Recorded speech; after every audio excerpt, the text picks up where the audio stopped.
हाँ जी, नमस्कार। राधे राधे, जय श्री कृष्णा। कैसे हैं सब लोग?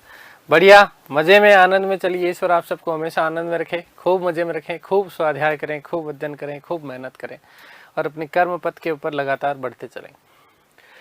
जिस प्रकार से हम बढ़ रहे हैं हमारे सिलेबस को पूरा करने की दिशा में, उसी तरीके से आप भी बढ़ते चलें। आज हम बात करने वाले हैं मुगल प्रशासन की। किसकी बात करने वाले हैं? मुगल प्रशासन की। क्या था मुगल प्रशासन, किस प्रकार से मुगल प्रशासन को स्थापित किया गया और क्या क्या चीजें हुई। मुगल प्रशासन का एक तरीके से हम बात करें तो जनक कौन है, क्योंकि विशेष रूप से हमारे पाठ्यक्रम में मुगल प्रशासन दिया हुआ है, तो उसकी एक एक बारीकियों को हम समझते हुए चलेंगे। एक एक बात, उसकी महत्वपूर्ण से महत्वपूर्ण बात हम लोग करते रहेंगे। और आजकल का पेपर भी जो बनते हैं, आप लोगों को पता है कि मुगल शासकों से प्रश्न आते नहीं, मुगल प्रशासन आपके लिए विशेष महत्वपूर्ण टॉपिक हो जाता है। तो पहले कुछ बेसिक बातें करेंगे हम लोग।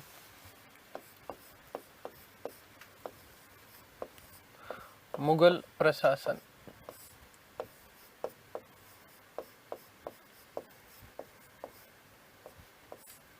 देखिएगा, सुनिएगा, ध्यान से सुनना। भारत में मुगल वंश के संस्थापक कौन थे, पता है आप लोगों को? चलिए भाई, बाबर। कौन है? बाबर।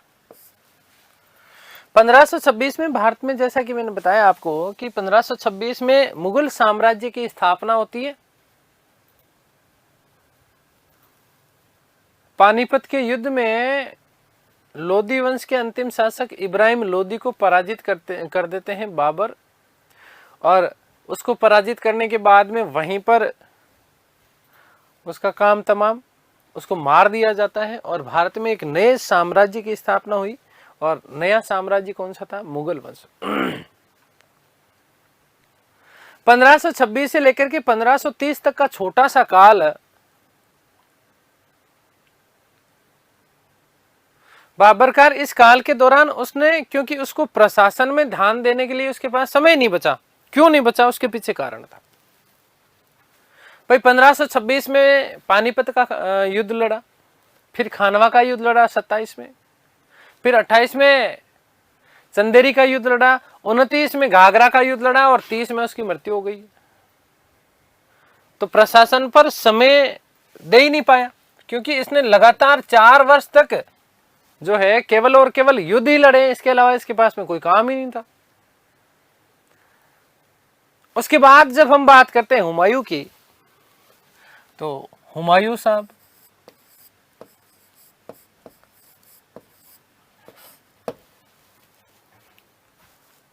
क्योंकि लगातार बाबर युद्ध लड़ता रहा, इसलिए हुमायूं के पास में भी चीजों को संगठित करने का समय नहीं मिला। और संगठित करने के पीछे, नहीं समय मिलने के पीछे सबसे बड़ा कारण शेरशाह सूरी। कौन? शेरशाह सूरी। 1530 से लेकर के 1540 का एक पार्ट हुमायूं का, और उसके बाद में शेरशाह सूरी ने, क्योंकि जो है कन्नौज बिलग्राम युद्ध के बाद में हुमायूं को भारत से भागने के लिए बाध्य होना पड़ा, तो 15 साल का उसका निर्वासन का काल था। 15 साल का उसका निर्वासन, भारत से बाहर रहा वो। इस दौरान द्वितीय अफगान साम्राज्य की नींव डलती है भारत में। शेरशाह सूरी प्रशासक बनता है। हाँ, शेरशाह सूरी ने इस दौरान प्रशासनिक व्यवस्था में अमूलचूल परिवर्तन किए, लेकिन वो सूरी का पार्ट है। हमें मुगल प्रशासन के बारे में बात करनी है। हालांकि ये बात अलग है कि प्रशासनिक व्यवस्थाओं में शेरशाह सूरी को अकबर का अग्रगामी माना जाता है।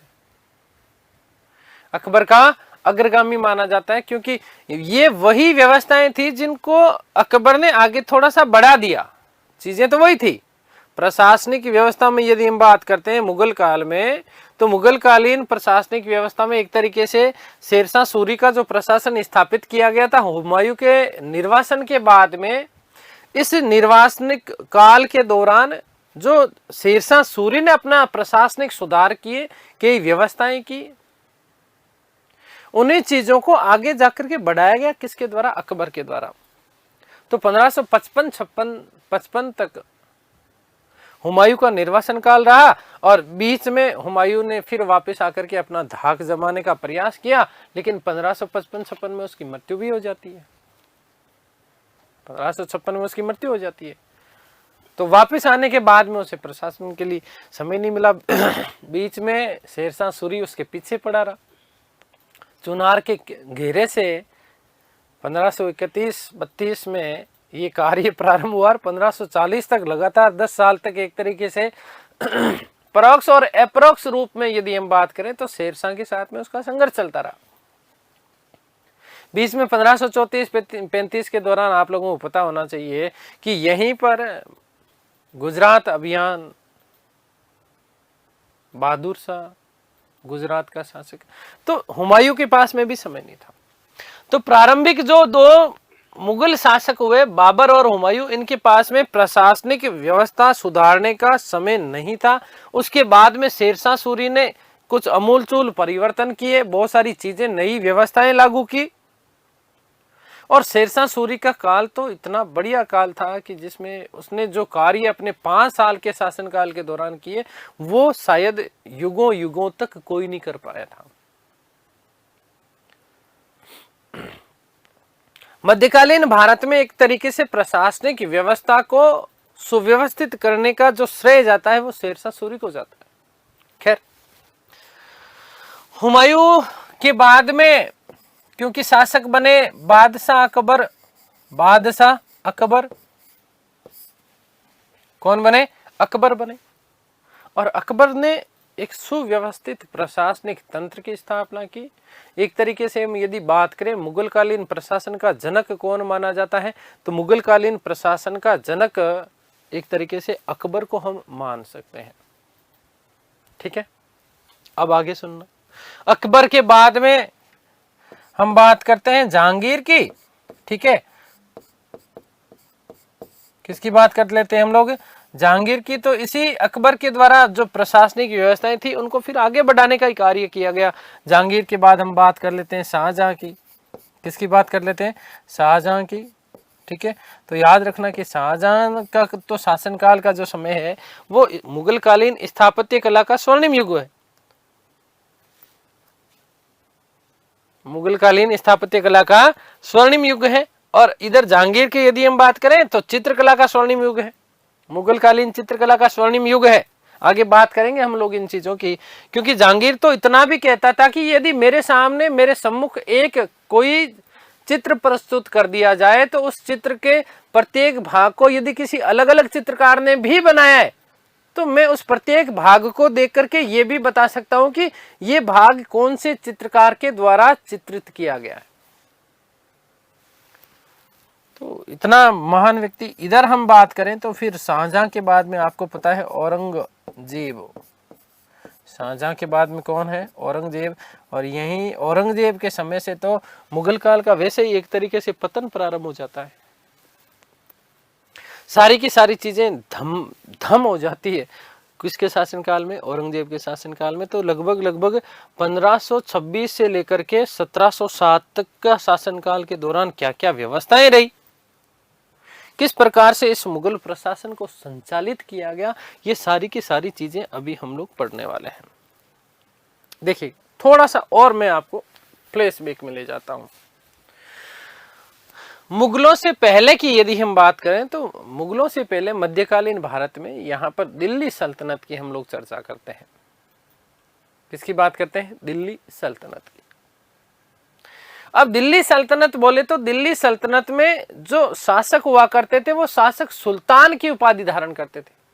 कौन सी उपाधि धारण करते थे? सुल्तान की उपाधि धारण करते थे। ध्यान से सुनना, इनको समझना, चीजों को, लॉजिकल चीजें हैं, यहीं से हम लोग हमारा कॉन्सेप्ट क्लियर करने वाले हैं। दिल्ली सल्तनत के काल के दौरान सुल्तान की उपाधि कौन सी उपाधि बेटा जी? सुल्तान की उपाधि धारण करते थे, और सुल्तान जो कि खलीफा के अधीन हुआ करता था। किसके अधीन हुआ करता था? खलीफा। अब देखो, एक नाम आ गया आपका सुल्तान, दूसरा आ गया खलीफा, नए नए शब्द आ रहे। खलीफा कौन? तो इस्लाम धर्म का सर्वोच्च धर्मगुरु, इस्लाम धर्म का सर्वोच्च धर्मगुरु जो था, वो सर्वोच्च धर्मगुरु क्या कहलाता था? खलीफा कहलाता था। हजरत पैगंबर मोहम्मद साहब की मृत्यु के बाद में इस इस्लाम धर्म को जिन जिन लोगों ने आगे बढ़ाया, विशेष जिनके आसपास, जिनके ओहरे में ये इस्लाम धर्म रहा, उन्होंने अपने आप को खलीफा की उपाधि प्रदान करी, और इस्लाम धर्म के वो सर्वे सर्वा बन गए। इस्लाम धर्म के वो क्या बन गए थे? सर्वे सर्वे बन गया, और अपने आप को खलीफा कहा। इसी खलीफा के अधीन रहकर के सुल्तान शासन संचालित करते थे। इसी खलीफा के अधीन रहकर के सुल्तान क्या करते थे? बेटा ध्यान से सुनना, समझना इन चीजों को। ये आपका खलीफा का मतलब समझ गए आप? इस्लाम धर्म का सर्वोच्च धार्मिक, है ना, सर्वोच्च जो व्यक्ति है, इस्लाम धर्म का सर्वोच्च धार्मिक गुरु अपने आप को क्या कहता था? खलीफा कहता था। और इस खलीफा के अधीन फिर कार्य करते थे कौन? सुल्तान। और अधीन कैसे कार्य करते थे? इससे खलीफा से आदेश पत्र प्राप्त करते थे कि हमें किस प्रकार से शासन को संचालित करना है, आदेश पत्र प्राप्त करते थे। और यही आदेश पत्र क्या कहलाता था? तो याद रखना, ये आदेश पत्र सनद कहलाता था। मैं बात कर रहा हूं मुगल काल से पहले की बातें थोड़ी सी बता रहा हूं, ताकि कॉन्सेप्ट बैठे हमारे दिमाग में। सुल्तान खलीफा के अधीन हुआ करता था। जैसा जैसा खलीफा कहता वैसा वैसा ठीक उसी प्रकार से ये सुल्तान अपने शासन को संचालित करता था, और शासन संचालन के लिए वो खलीफा से एक आदेश पत्र प्राप्त करता था, और इस आदेश पत्र को सनद कहा जाता था। क्या कहा जाता था? सनद कहा जाता था। खलीफा बोले तो इस्लाम धर्म का सर्वोच्च जो गुरु होता था, पैगंबर साहब के बाद में उन्होंने अपने आप को खलीफा कहना प्रारंभ कर दिया। आगे बात समझ क्लियर है? आगे एक शब्द आएगा, और शब्द आएगा उलेमा। क्या शब्द आएगा? उलेमा। अभी से दिमाग में ध्यान रखिएगा। हालांकि हम लोग बात कर चुके हैं सूफी आंदोलन के दौरान, ठीक है। उलेमा, उलेमा का मतलब जो धार्मिक गुरु होता था, केवल धार्मिक गुरु, वो उलेमा कहलाता था। अब ध्यान से सुनो, भारत में जैसे ही बाबर ने मुगल साम्राज्य की स्थापना करी, इस मुगल साम्राज्य की स्थापना के साथ ही एक तरीके से खलीफा वाली जो स्थिति थी ये समाप्त हो गई। क्यों हो गई, कैसे हो गई? ध्यान से सुनो। 1504 ईस्वी में बाबर ने काबुल के ऊपर विजय प्राप्त की, और काबुल पर विजय प्राप्त करने के बाद में बाबर पहले जो थे, उससे पहले वो मिर्जा की उपाधि धारण करते थे। बाबर के पिताजी के यदि नाम बात करते हैं तो मिर्जा उमर शेख, माताजी का नाम कुतलुग निगार खानम, दादी जी का नाम एहसान दौलत बेगम। तो मिर्जा की उपाधि का त्याग किया था बाबर ने 1507 में, और 1507 में मिर्जा की उपाधि का त्याग करने के बाद में ना तो उसने सुल्तान की उपाधि धारण करी, सीधे सीधे उसने उपाधि धारण करी बादशाह की। तो ये भी आपका मोस्ट इंपोर्टेंट प्रश्न बन जाता है कि मुगल काल में, या सीधा सीधा प्रश्न बनता है कि सर्वप्रथम बादशाह या पादशाह, बादशाह या पादशाह की उपाधि धारण करने वाला प्रथम शासक कौन था? तो बाबर था। क्या होता है बादशाह, क्या होता है पादशाह? अब इस चीज को भी समझो। मैंने अभी अभी कहा कि खलीफा से सनद प्राप्त करते थे सुल्तान। खलीफा जितना चाहता उतना ही सुल्तान कार्य कर सकते थे।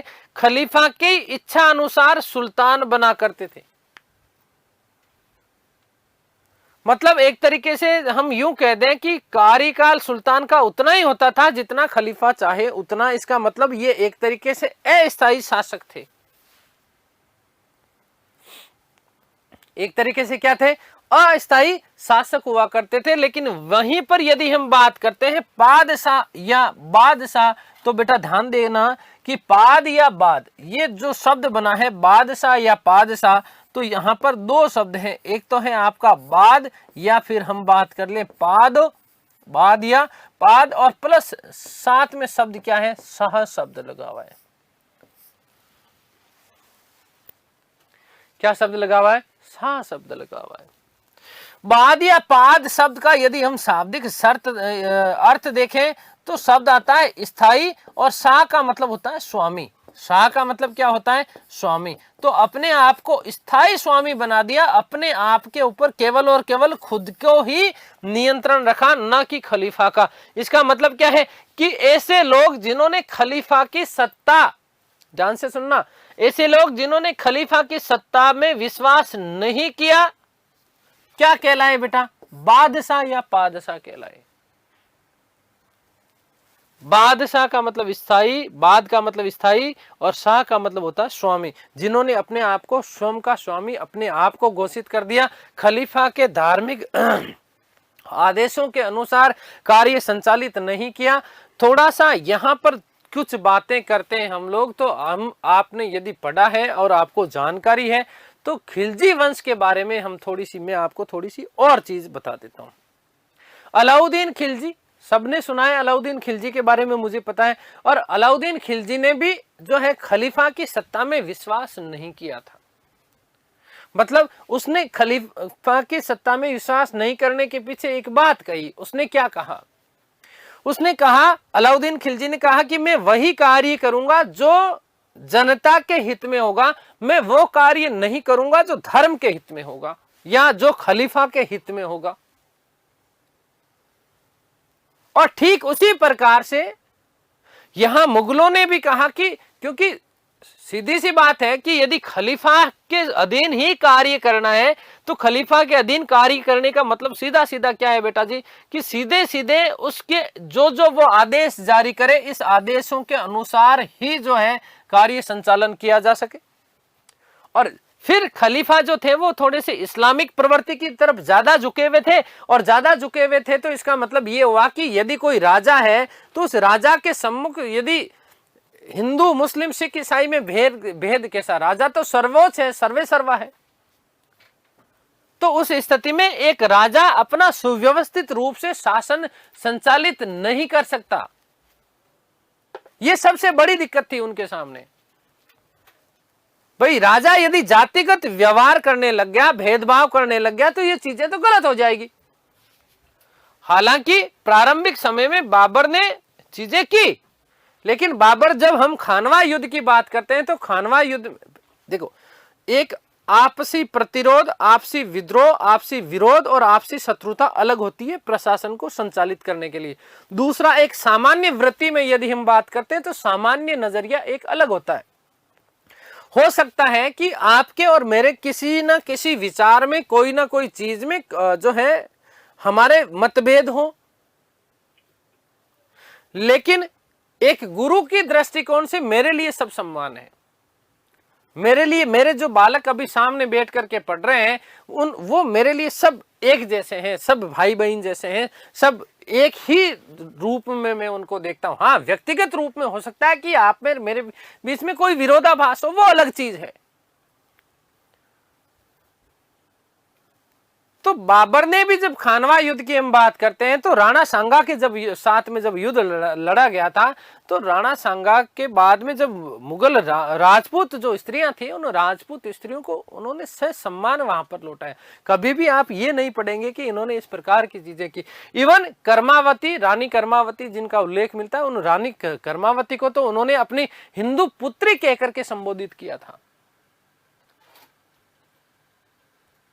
तो ये बड़ी महत्वपूर्ण बात हो जाती है, बड़ी महत्वपूर्ण चीज हो जाती है। तो इन्होंने खलीफा, क्योंकि खलीफा फिर चाहते तो धर्म के अनुसार ही शासन संचालित करवाते, और धर्म में क्योंकि ये इस्लाम धर्म की तरफ ज्यादा झुके हुए थे, तो इस व्यवस्था से, इस कारण से एक सुव्यवस्थित प्रशासनिक तंत्र की स्थापना हो ही नहीं सकती थी। समझ गए चीज?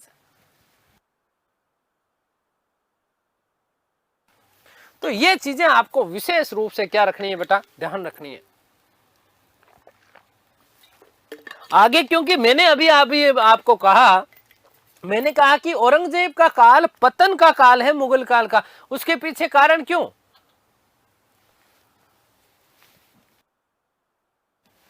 भाई उसके पीछे सबसे बड़ा कारण माना जाता है कि औरंगजेब ने क्या किया, शरीयत के अनुसार तो शासन संचालित किया, लेकिन सबसे बड़ी कहानी क्या हो गई औरंगजेब के साथ में कि उसने एक तरीके से इस्लामिक प्रवृत्तियों को ज्यादा जो है बढ़ावा दिया, हिंदू मंदिरों को तोड़ा। हम बात करेंगे 1669 में जब वो बनारस फरमान के द्वारा भारतीय हिंदू मंदिरों को तोड़ता है। मुगल राजपूत संबंध जो चरम सीमा को प्राप्त कर चुके थे अकबर और जहांगीर के समय में, उन संबंधों को उसने खराब कर दिया। हिंदू विरोधी नीतियां उसने जो है संचालित की, हिंदुओं के विरोधी कार्य किया। और जब जब, क्योंकि प्रशासक का देखो, प्रशासक का कोई भी धर्म नहीं होता, राजा का कोई भी धर्म नहीं होता। जैसे ही प्रशासक उसमें धर्म यदि शामिल कर देता है तो उस देश का, उस प्रशासक का पतन हो जाता है। ठीक उसी प्रकार से शिक्षक का भी कोई भी धर्म नहीं होता, सबसे बड़ा धर्म होता है मानव धर्म। तो मेरे लिए सब सम्मान है। मैं किसी जाति का नहीं हूं, मैं किसी भी पांति का नहीं हूं, मैं मानव हूं। और मेरे सामने जो मेरे प्यारे भाई बहन बैठे हैं वो भी मेरे लिए, मेरे मानव की दृष्टिकोण से देखता हूं, वहां पर वो चीजें नहीं होनी चाहिए। तो इस प्रकार से ये शासन संचालित किया गया मुगलों के द्वारा। लेकिन मुगल प्रशासनिक व्यवस्था को सुदृढ़ीकरण किसने किया? और जो है अकबर ने। हाँ, इसमें कोई दो राय नहीं है, इसमें कोई दो राय नहीं है कि मुगल का जो राजत्व का सिद्धांत है, राजत्व का मतलब क्या होता है, नया शब्द आया है, मैं केवल विश्लेषण कर रहा हूं अभी, ठीक है। विश्लेषण का मतलब डीएनए कर रहे हैं हम लोग, एक एक चीज को समझेंगे क्योंकि ये चीजें हमारे आगे आएगी। तो ध्यान देना कि मुगलों का जो राजत्व का सिद्धांत था, राजत्व का सिद्धांत का मतलब क्या है? राजत्व का सिद्धांत का मतलब बेटा ये है कि वो राजस्व जो है शासन को किस प्रकार से संचालन करे, राज प्रशासन किस प्रकार से हो। तो राजत्व का जो सिद्धांत था वो शरीयत पर आधारित था। शरीयत का मतलब क्या? शरीयत का मतलब यह है कि इस्लाम के अनुसार था, कानून कुरान में जो चीजें थी उसके अनुसार वो था। लेकिन मुगलों ने कभी भी खलीफा की सत्ता या खलीफा की अधीनता स्वीकार नहीं की। और बाबर ने देखिएगा कि सुल्तान के स्थान पर, क्योंकि सुल्तान का मतलब सीधे सीधे था खलीफा का प्रतिनिधि, तो सुल्तान के स्थान पर बाबर ने किसकी उपाधि धारण करी थी? बादशाह या पादशाह की उपाधि धारण की थी। यदि हम बात करते हैं दोस्तों मुगलकालीन राजत्व की, तो मुगलकालीन जो राजत्व है, मुगलकालीन राजत्व के बारे में हमें जानकारी कहां से मिलती है? तो मुगलकालीन राजत्व के बारे में हमें जानकारी मिलती है अबुल फजल की ग्रंथ आईने अकबरी से। कहां से मिलती है? आईने अकबरी में। और इस आईने अकबरी में उसने एक बहुत शानदार बात लिखी है। क्या बात लिखी है? ध्यान से सुनना। आईने अकबरी में वो कहता है कि राजत्व ईश्वर का अनुग्रह है। यदि कोई राजा बनता है तो वो ईश्वर के अनुग्रह के आधार पर बना है। मतलब क्या है कि राजा एक तरीके से ईश्वर का प्रतिनिधि है। और ईश्वर का प्रतिनिधि होने का मतलब ये राजा उसी व्यक्ति को बनाता है ईश्वर जिसमें हजारों गुण एक साथ विद्यमान हो। हजारों गुण एक साथ विद्यमान हो, वही व्यक्ति आगे चल करके क्या बनता है बेटा जी? राजा बनता है। और यहां फिर अबुल फजल ने कहा कि बादशाह जो है वो ईश्वर का प्रतिनिधि है, पृथ्वी पर ईश्वर का दूत होता है। क्योंकि हर कोई व्यक्ति बादशाह नहीं बन सकता, इसलिए ईश्वर ने उस बादशाह को साधारण व्यक्ति से या साधारण व्यक्ति की अपेक्षा बहुत अधिक बुद्धि और विवेक प्रदान किया है। तो ये बात किसके लेकर के, किसको? प्रशासन को लेकर के, मुगल प्रशासन को लेकर के। दोस्तों ध्यान देना, बहुत बेसिक सा आपका प्रश्न बनता है। क्या प्रश्न बनता है कि मुगल प्रशासन में किन तत्वों का मिश्रण है? तो भारतीय और विदेशी, विदेशी बोले तो कौन से, अरबी और फारसी, भारतीय, अरबी और फारसी तत्वों का सम्मिश्रण किया गया ताकि संचालित जो है इसको सुव्यवस्थित रूप से संचालित किया जा सके। आगे बात समझे, ये हमने बेसिक बातें की है। किसकी बातें की है? मुगल प्रशासन की। देखो किस पे? शरीयत पर आधारित है, शरीयत पर आधारित है, पहली बात। ठीक है बेटा, खलीफा की सत्ता में विश्वास नहीं करते। बादशाह की उपाधि धारण करने वाला पहला व्यक्ति बाबर। कौन था? बाबर। आगे बात समझ में। और प्रशासन में अरबी, फारसी और भारतीय तत्वों का मिश्रण मिलता है। ठीक है ना, अरबी प्लस फारसी। ये बहुत बेसिक सा प्रश्न बनता है और यही पूछा जाता है बहुत बार। प्लस भारतीय तत्वों का मिश्रण है, भारतीय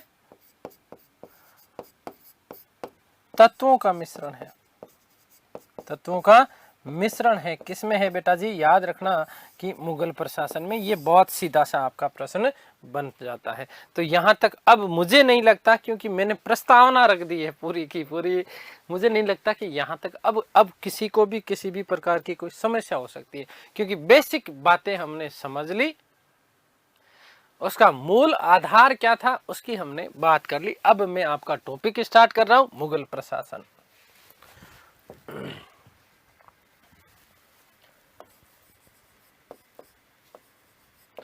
मुगल प्रशासन।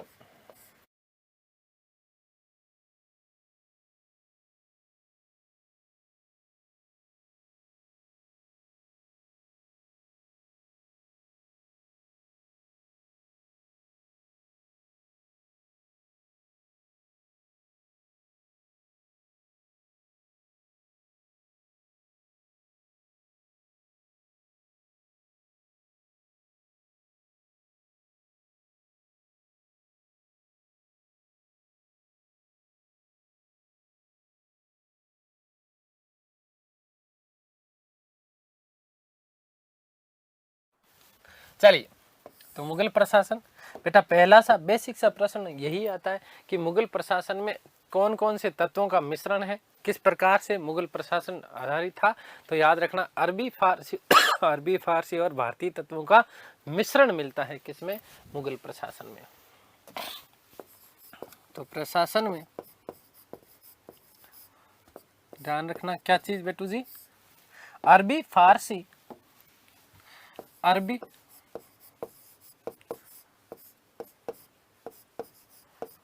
फारसी, भारतीय तत्वों का, भारतीय तत्वों का मिश्रण है।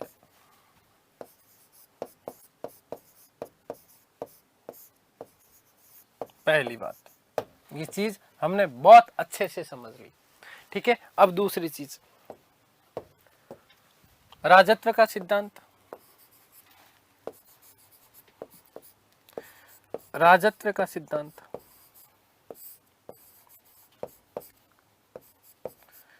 ये वन लाइनर प्रश्न है आपके, सीधे सीधे है ना, ये सीधे सीधे प्रश्न आने वाले हैं, ध्यान रखना। कि मुगलकालीन राजत्व का सिद्धांत किस पर आधारित था? ठीक है, तो याद रखना कि शरीयत पर आधारित था। किस पर आधारित था? शरीयत पर आधारित था, शरीयत पर आधारित था। अब इसको और मैं थोड़ा और डिटेल में आपको समझाता हूं। देखो, बहुत एक एक चीज विद कॉन्सेप्ट पढ़ेंगे अपन, चिंता ही मत करना। देखो ध्यान देना, राजत्व का सिद्धांत मैंने अभी अभी कहा कि शरीयत पर आधारित है। शरीयत का मतलब क्या है? कुरान हदीस, है ना, इस पर आधारित है। और कुरान और हदीस में क्या है भाई? पैगंबर साहब परमात्मा थे, तो उन परमात्मा के द्वारा बनाए गए कानून,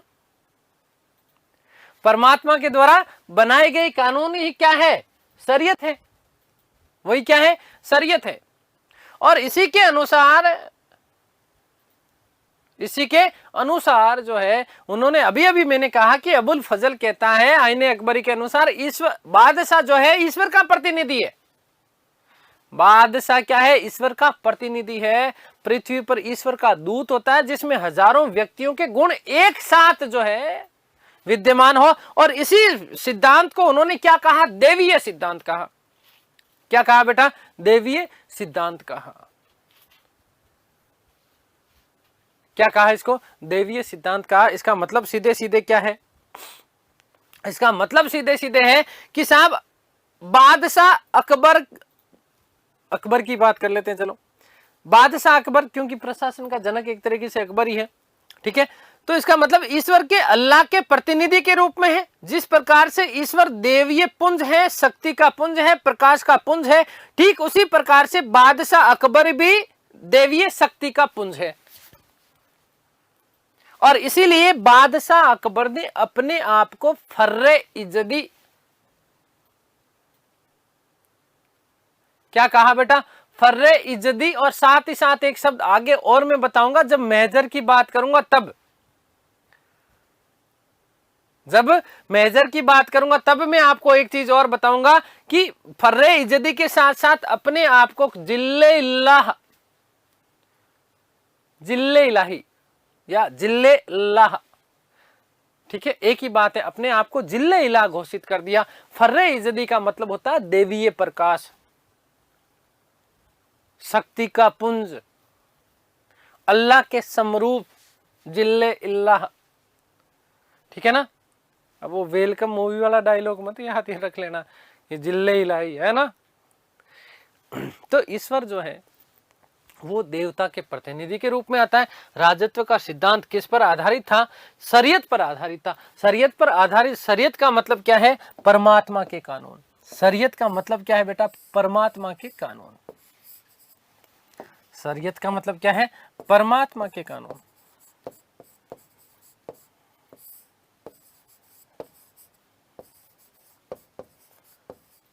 ठीक है, शरीयत का मतलब क्या है? परमात्मा के कानून। अब देखो, ये मैं फिर से कह रहा हूं बेटा, यहां से आपका एक साधारण सा बेसिक सा प्रश्न बनता है, ठीक है। अगला कि राजत्व का सिद्धांत का उल्लेख कहां पर किया गया है? उल्लेख कहां पर मिलता है? मुगल कालीन प्रशासन की सीधा सीधा वैसे भी आ सकता है। राजत्व का मतलब एक तरीके से प्रशासन को संचालन करने से ही है। तो सीधा सीधा प्रश्न ये भी आप लोगों का बन सकता है कि उल्लेख कहां पर मिलता है। तो बेटा ध्यान रखना कि उल्लेख आपको मिलता है आईने अकबरी में। आईने अकबरी, उल्लेख कहां पर मिलता है आपका? आईने अकबरी। और आईने अकबरी के लेखक कौन है? तो याद रखिएगा, लेखक है अबुल फजल। इसके लेखक कौन है बेटा जी? याद रखना, तो लेखक कौन है? अबुल फजल। अबुल फजल,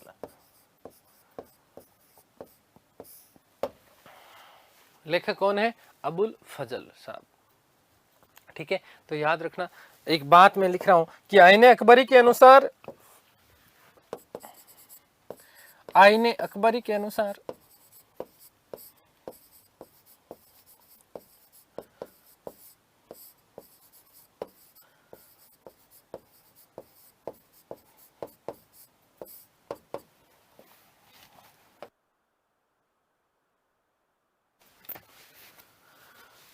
बादशाह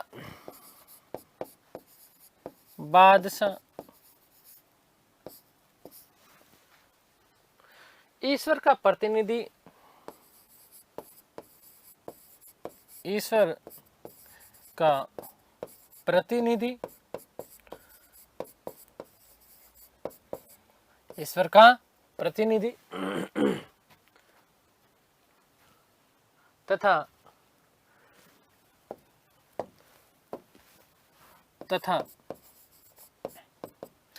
पृथ्वी पर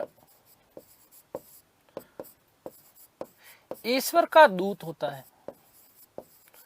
ईश्वर का दूत होता है। ईश्वर का दूत होता है।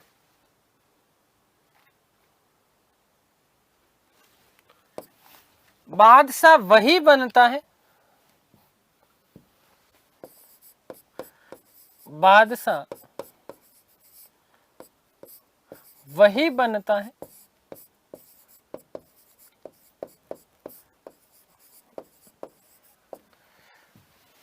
जिसमें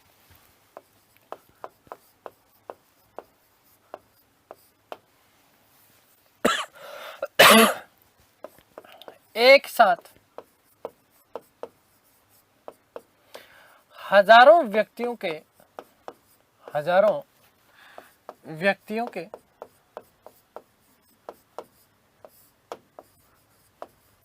गुण समाहित हो।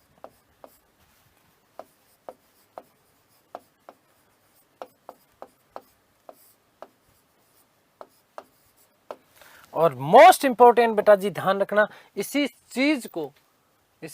चीज को क्या कहा, देवीय सिद्धांत कहा गया। इस सिद्धांत को कौन सा सिद्धांत कहा गया, याद रखना, इस सिद्धांत को देवीय सिद्धांत कहा गया। इस सिद्धांत को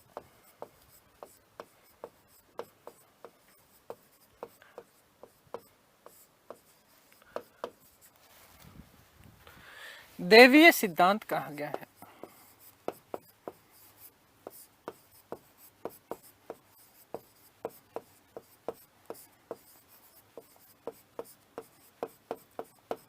अब देखो ध्यान देना, क्या ध्यान दोगे, अब प्रश्न घूम सकता है ना कि राजत्व का देवीय सिद्धांत क्या है।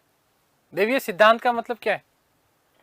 देवीय सिद्धांत का मतलब यह है कि राजा जो है वो देवता के प्रतिनिधि के रूप में, राजा देवता के प्रतिनिधि के रूप में, राजा या बादशाह की बात है ना, राजा ईश्वर के दूत के रूप में।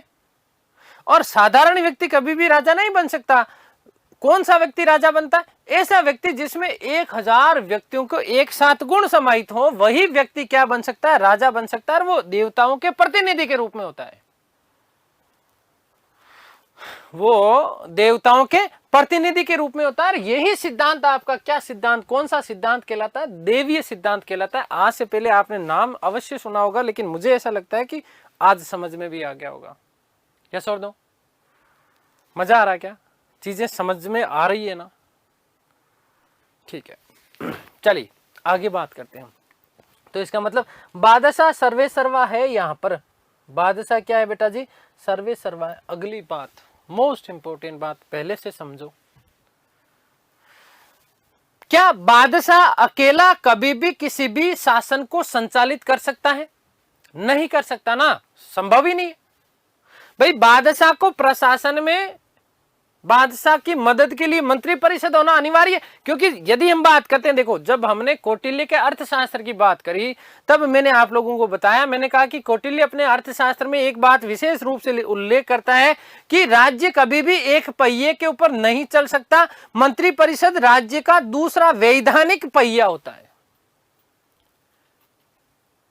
केवल एक बादशाह, चलो बादशाह को भी छोड़ दो, सम्राट को भी छोड़ दो, राजा को छोड़ दो, मुझे एक बात बता दो, क्या वर्तमान में हमारे प्रधानमंत्री महोदय श्रीमान नरेंद्र मोदी जी क्या अकेले पूरे देश को, शासन को संचालित कर सकते हैं क्या? नहीं कर सकते किसी भी रूप में, संभव ही नहीं है, असंभव है। यदि उनके सहयोगी नहीं होंगे, उनकी मंत्री परिषद नहीं होगी, तो संभव ही नहीं है कि वो उसको शासन को संचालित कर ले। भाई एक व्यक्ति क्या क्या कार्य करेगा? डिपार्टमेंट ही इतने होते हैं, क्योंकि कथनी और करनी में बहुत ज्यादा फर्क होता है। जिस रूप में, जिस स्वरूप में हम चीजों को समझते हैं, वो उस चीज में, उस स्वरूप में होती नहीं है वस्तुतः। ठीक है, तो प्रशासन में अब देखो मोस्ट इंपोर्टेंट जो शिक्षक भर्ती परीक्षा में पूछा जा चुका है, आरएस में पूछा जा चुका है, प्रश्न बता रहा हूं आपको कि मुगल बादशाह या मुगल कालीन प्रशासन में मंत्री परिषद को क्या कहा जाता था? विचार कर रहे हो क्या?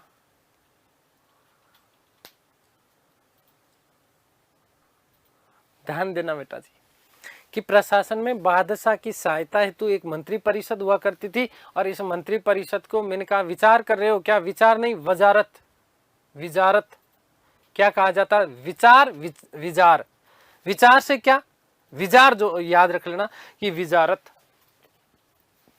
मंत्री परिषद को क्या कहा जाता है? विजारत कहा जाता था। यदि हम प्रशासन की, मुगल कालीन प्रशासन की बात करते हैं तो केंद्रीकृत निरंकुश प्रशासनिक तंत्र है, केंद्रीकृत है, निरंकुश है। लेकिन सबसे बड़ा मूल क्या है उसका? मूल यह है कि जन कल्याण। निरंकुश होते हुए भी, निरंकुश किस संदर्भ में?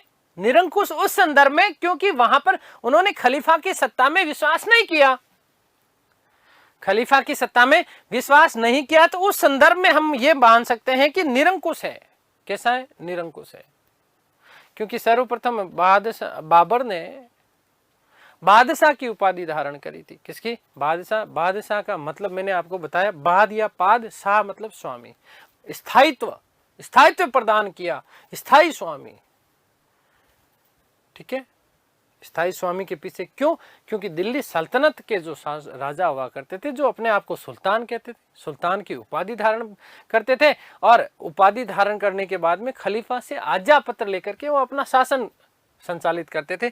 इस आज्ञा पत्र को सनद कहा जाता था। क्या कहा जाता था? सनद कहा जाता था। तो देखिएगा, ये इंपॉर्टेंट लिख रहा हूं मैं आपके लिए, बहुत बार ये प्रश्न पूछा जा चुका है कि प्रशासन में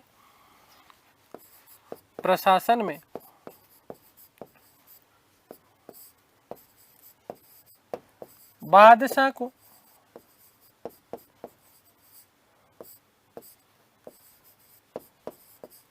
सहायता देने हेतु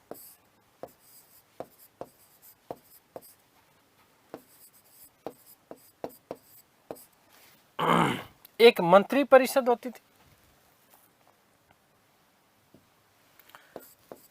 एक मंत्री परिषद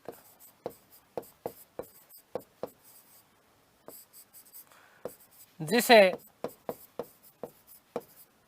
मोस्ट इंपॉर्टेंट प्रश्न है, याद रखना इस चीज को, विजारत कहा जाता था।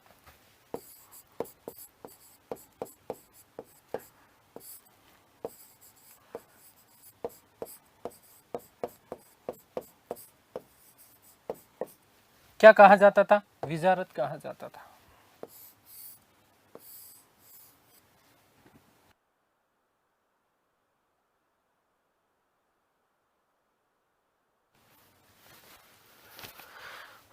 मुगल प्रशासन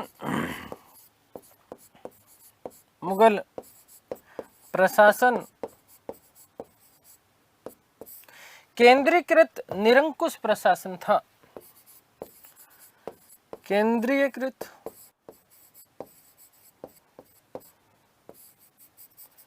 निरंकुश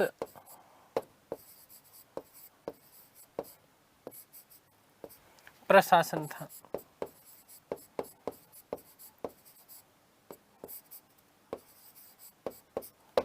ठीक है, केंद्रीकृत निरंकुश प्रशासन था। क्यों था? क्योंकि सुल्तान की उपाधि धारण नहीं करते थे, खलीफा की सत्ता में विश्वास नहीं करते थे। खलीफा की सत्ता में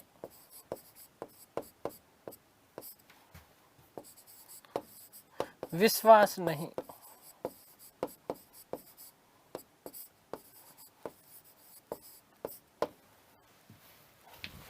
मोस्ट इंपॉर्टेंट प्रश्न।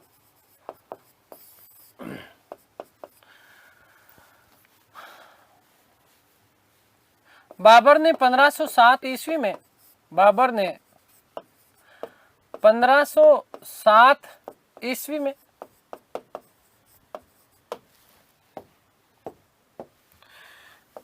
मिर्जा की उपाधि का त्याग कर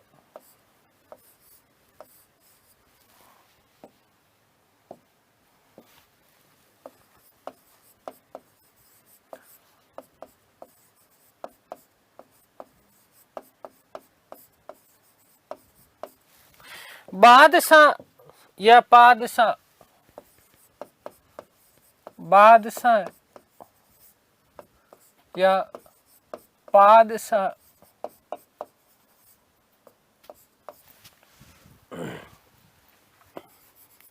की उपाधि धारण की।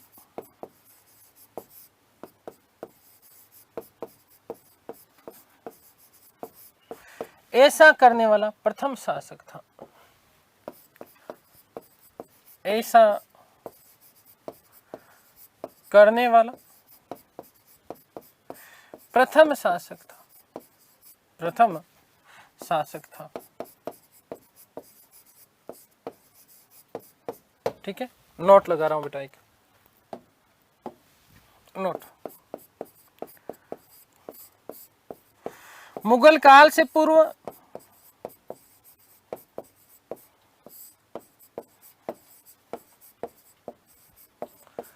दिल्ली सल्तनत काल के दौरान, दिल्ली सल्तनत काल के दौरान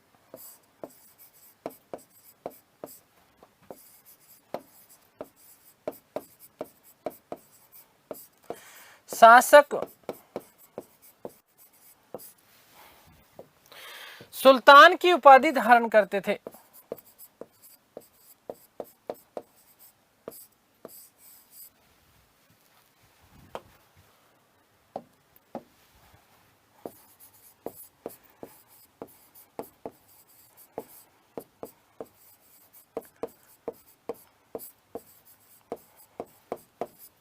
तथा वह खलीफा के अधीन रहकर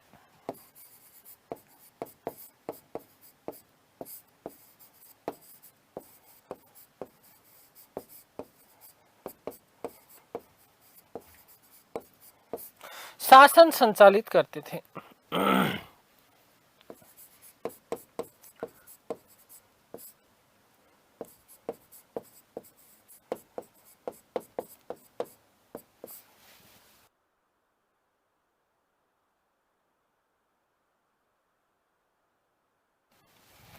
करते थे।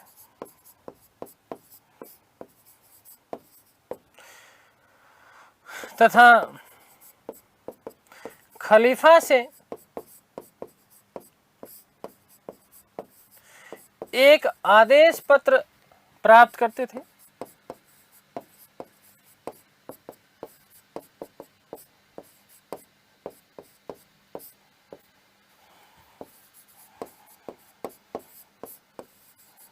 जिसे सनद कहा जाता था।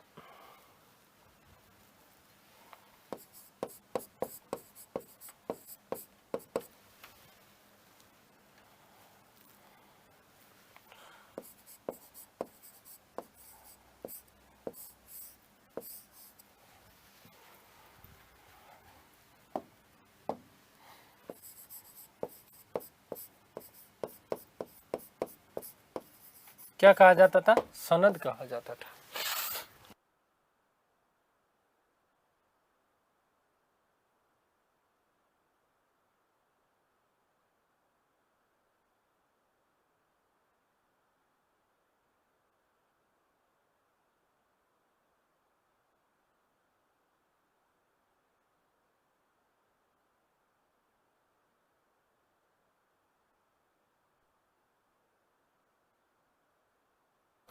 चलिए आगे बात समझ में क्लियर है।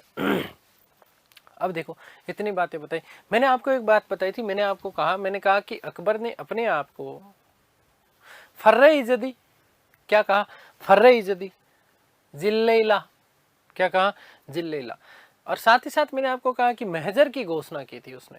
ठीक है, महजर क्या है, कैसे है, डिटेल में तो आगे बात करेंगे, लेकिन थोड़ी सी हम लोग यहाँ पर चर्चा कर लेते हैं। क्या चर्चा कर लेते हैं बेटा? कि अकबर ने 1579 ईस्वी में महजर की घोषणा की, और महजर में घोषणा करने के साथ ही साथ इस्लामी कानून का अंतिम निर्णय घोषित कर दिया, अपने आप को सर्वे सर्वा घोषित कर दिया। और साथ ही साथ उसने कौन सी उपाधि धारण की थी? जिल्लैला। इसका मतलब खलीफा को बिल्कुल ही समाप्त पद।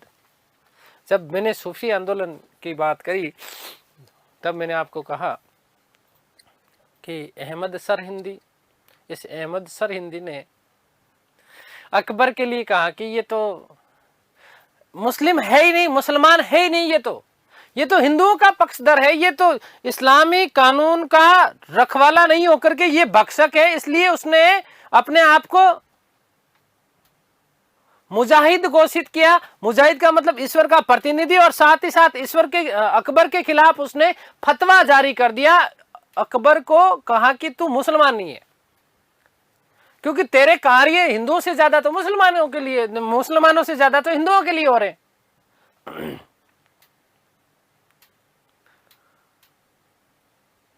भाई हिंदुओं से जजिया कर समाप्त, तीर्थ कर समाप्त, महिला कन्या बाल विवाह के ऊपर, ठीक है, गो हत्या समाप्त, शिक्षा के लिए अलग कार्य। हिंदू जो राजपूत शासक हुआ करते थे, जो क्षत्रिय वंश के, उन्हें बहुत बड़े बड़े पदों के ऊपर आसीन कर दिया जाता था।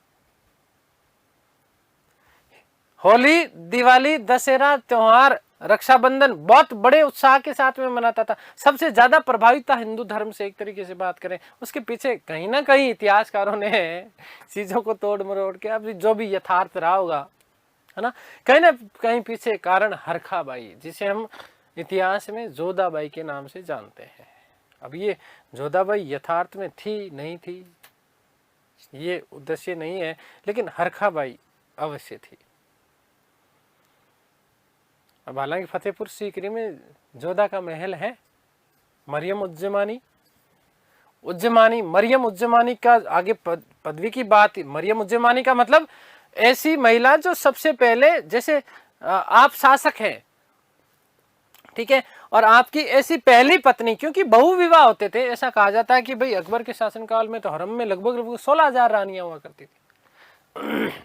ऐसी रानी जो सबसे पहले सबसे बड़े उसकी संतान को जो है उत्पन्न करे, उसे मरियम उज्जमानी का जो है उपाधि दी जाती थी। मुझे नहीं लगता है कई लोगों को पता होगा कि मरियम उज्जमानी क्या होता है, लेकिन अब पता लग गया होगा कि ऐसी उसकी रानी जो सबसे पहली संतान को उत्पन्न करे, उस बादशाह की, उसे उपाधि दी जाती थी मरियम उज्जमानी। कौन सी उपाधि दी जाती थी? मरियम उज्जमानी, ठीक है। तो ध्यान रखना कि मेजर की घोषणा की, और मेजर की घोषणा करने के साथ उसने जिल्ले इलाही की उपाधि धारण की। अपने आप को फर्रे इज़्ज़दी का मतलब था देवीय प्रकाश घोषित कर दिया, और इस्लामी कानून का अंतिम निर्णायक बन करके बैठ गए कौन? बादशाह अकबर। तो याद रखिएगा, एक और बात यहीं पर नोट लगा के मैं लिख रहा हूं, नोट नंबर 2, कि 1579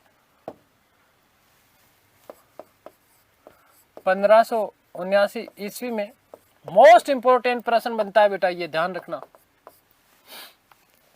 अकबर ने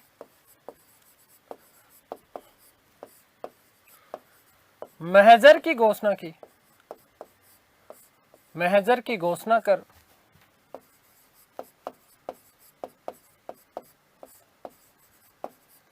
अपने आप को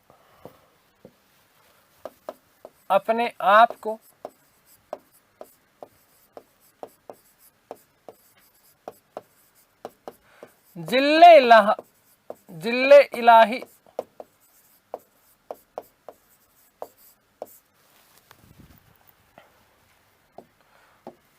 व फर्रे इज़्ज़दी, मतलब देवीय प्रकाश, देवीय पुंज घोषित कर दिया। घोषित कर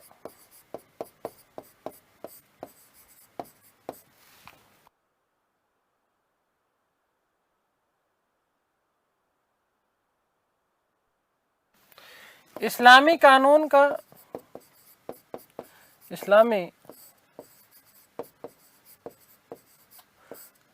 का अंतिम निर्णय घोषित कर दिया। अंतिम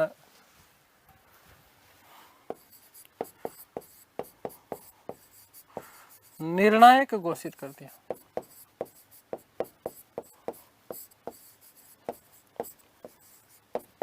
आगे मैं बताऊंगा कि इस मेजर पर 5 उलेमाओं का जो है क्या होता था? हस्ताक्षर होता था, ठीक है। आगे बात समझ में क्लियर है ना? तो ये बातें हमने बात कर ली। आगे देखो, थोड़े से कुछ शब्द याद रखना, वैसे बता चुका खलीफा, इस्लाम धर्म का सर्वोच्च गुरु, उलेमा, धार्मिक गुरु, काजी, आगे हम काजी उल कुजात की बात करेंगे, न्यायाधीश के रूप में होता था, धार्मिक न्यायाधीश भी था और वैसे भी न्यायाधीश के रूप में भी होता था। ठीक है, एक हम बात करेंगे मुहतसिब, जब औरंगजेब की बात आएगी तो इन मुहतसिबों का कार्य क्या था। एक तो धार्मिक चरित्र की जांच परख करते थे, इस्लाम शरीयत के अनुसार कार्य कर रहे हैं या नहीं कर रहे हैं वो चीज, और दूसरी चीज बेटा जी क्या, दूसरी, जब औरंगजेब ने बनारस फरमान जारी करके हिंदू मंदिरों को तोड़ा तो वो कार्य उसने किसको दिया था, किसको दिया था उसने, मुहतसिबों को। किसने, मुहतसिबों को। ठीक है, आगे बात समझ में, ये बात क्लियर हो गई यहाँ तक। अब देखिए हम थोड़ी सी बात कर रहे हैं यहाँ मुगल प्रशासन, और इस मुगल प्रशासन को समझने का प्रयत्न करते हैं कि मुगल प्रशासन किस प्रकार से संचालित किया जा रहा था और कैसे क्या था मुगल प्रशासन। देखो ध्यान से सुनना बेटा, मुगल प्रशासन सर्वोच्च सर्वे सर्वा, यहां पर कौन है, बादशाह। अभी अभी मैंने कहा कि केंद्रीकृत निरंकुश प्रशासनिक व्यवस्था थी एक तरीके से मुगल प्रशासन में। तो मुगल प्रशासन के दो भाग है, एक तो आपका कौन सा भाग होगा, केंद्रीय प्रशासन, दूसरा प्रांतीय प्रशासन। एक आपका कौन सा है, केंद्रीय प्रशासन, केंद्रीय प्रशासन, और दूसरा हम बात करेंगे तो प्रांतीय प्रशासन। कौन सा, प्रांतीय प्रशासन। और प्रशासन का संचालन, मैंने अभी अभी कहा कि केंद्रीकृत निरंकुश प्रशासन है, सर्वे सर्वा कौन है, बादशाह। सर्वे सर्वा कौन है, बादशाह है। इसका मतलब सारा का सारा शासन व्यवस्था संचालित करने का कार्य बादशाह के द्वारा किया जा रहा है। अब बादशाह किस किस में है, प्रशासन का प्रमुख है, सेना का प्रमुख है और न्याय का प्रमुख है। अंतिम रूप से सर्वोच्च सेनापति कौन, पूछ लिया जाए तो याद रखना, ये प्रश्न बहुत बार पूछा जा चुका है, शिक्षक भर्ती परीक्षा में पूछा जा चुका है, रीट में पूछा जा चुका है, फर्स्ट ग्रेड सेकंड ग्रेड सब में पूछा जा चुका है, आरएस में पूछा जा चुका है। पिछली बार प्रश्न आया था, मीर बख्शी आया कि नहीं आया, पेपर उठा के देखना। तो मीर बख्शी राजा के बाद सेना का प्रमुख होता था, लेकिन सर्वोच्च सेनापति कौन था मुगल काल में, याद रखना, बादशाह। कौन, बादशाह। तो पहला केंद्रीय प्रशासन, दूसरा प्रांतीय प्रशासन।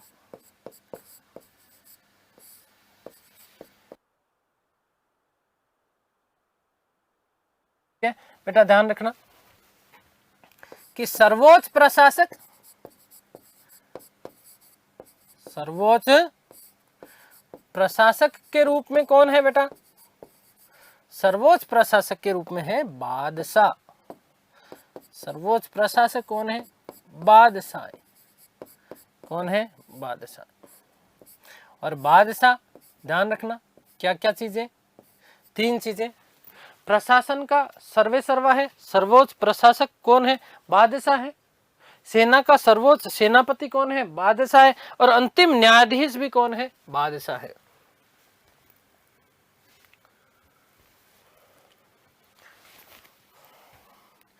सर्वोच्च प्रशासक, सर्वोच्च प्रशासक है, सर्वोच्च सेनापति है, सर्वोच्च सेनापति, और सर्वोच्च न्यायाधीश, सर्वोच्च न्यायाधीश, सर्वोच्च न्यायाधीश। ठीक है, आगे बात समझ में क्लियर है। आगे हम बात करेंगे केंद्रीय प्रशासन की, जहां केंद्र में सर्वे सर्वा कौन, बादशाह, और उसका मंत्री परिषद। मंत्री परिषद में विशेष रूप से 4 लोगों का उल्लेख मिलता है जो सर्वे सर्वा 4 लोग थे। फिर इसका थोड़ा सा प्रशासनिक इकाई के रूप में विभाजन भी करेंगे, किस प्रकार से प्रशासनिक इकाई था, जिसे हम मौर्य काल में हमने बात की थी कि प्रांतों में विभाजित था। अब यहाँ पर सूबा, क्या चीज, सूबा, ठीक है, कौन कौन इसके प्रशासक होते थे, कैसे कैसे प्रशासन संचालित किया जाता था, ये सारी की सारी बातें हम हमारी अगली कक्षा में करने वाले हैं। ठीक है, तो ईश्वर से प्रार्थना करता हूँ कि आप सब स्वस्थ रहें, मस्त रहें, तंदुरुस्त, आह्लादित और प्रसन्नचित रहें। सृष्टि की संपूर्ण खुशियाँ आप लोगों को मिले, जल्द से जल्द सफल हो। मिलते हैं हमारी अगली कक्षा में, तब तक के लिए सभी को धन्यवाद, नमस्कार, थैंक यू सो मच।